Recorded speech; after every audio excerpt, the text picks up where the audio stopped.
Man, Carlene, we are on such the same wavelength today. Yeah.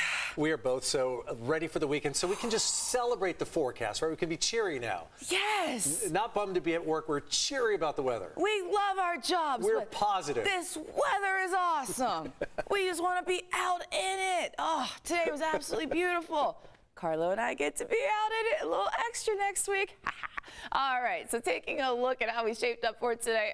Talk about beautiful. We had those 80s across inland regions, 60s and 70s closer towards the coast. You had 72 degrees as a high today for Oceanside, but it was 67 degrees in Del Mar, the same for the airport. Still with that triple-digit heat for the desert. One area that did actually have some cool down, that was the mountains. Typically, well, at least over the past couple of days, it's been the 80s, but now we're talking about the 70s, and that's going to be the case as we hit the weekend until we get back into some 90s next week. We're seeing that marine layer rolling in. That's going to be the case as we go through tomorrow morning. 63 degrees right now for downtown.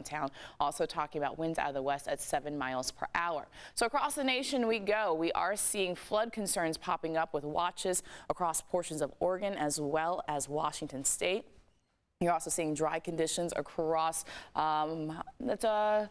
we're seeing that across portions of Nevada, and that's with a red flag warning. Also seeing the severe thunderstorm watch that is popping up across New Mexico and extending in towards Kansas, and that is with some stronger cells. All eyes this weekend will be on Florida. There is a potential for a tropical storm to develop. Right now, we are looking at just a cluster of showers and downpours that are wreaking havoc across South Florida. That's going to continue to be the case as we go into tonight and this weekend.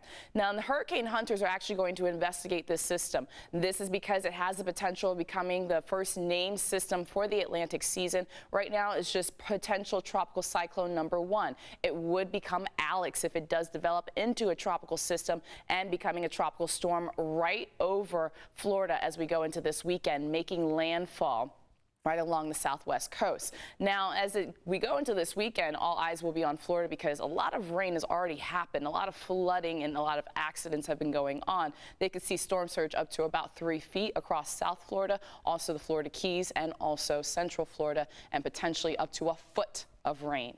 Taking a look at your 8-day microclimate forecast, you're looking at 60s and 70s to start it off for the coast and the inland regions, back into the heat of the 70s and 80s by next week. We're also talking about going from the 70s this weekend in the mountains into the 90s by the middle of the week. That's with a strong ridge of high pressure building in, getting close to those 1 teens by the start of next weekend for the desert. John?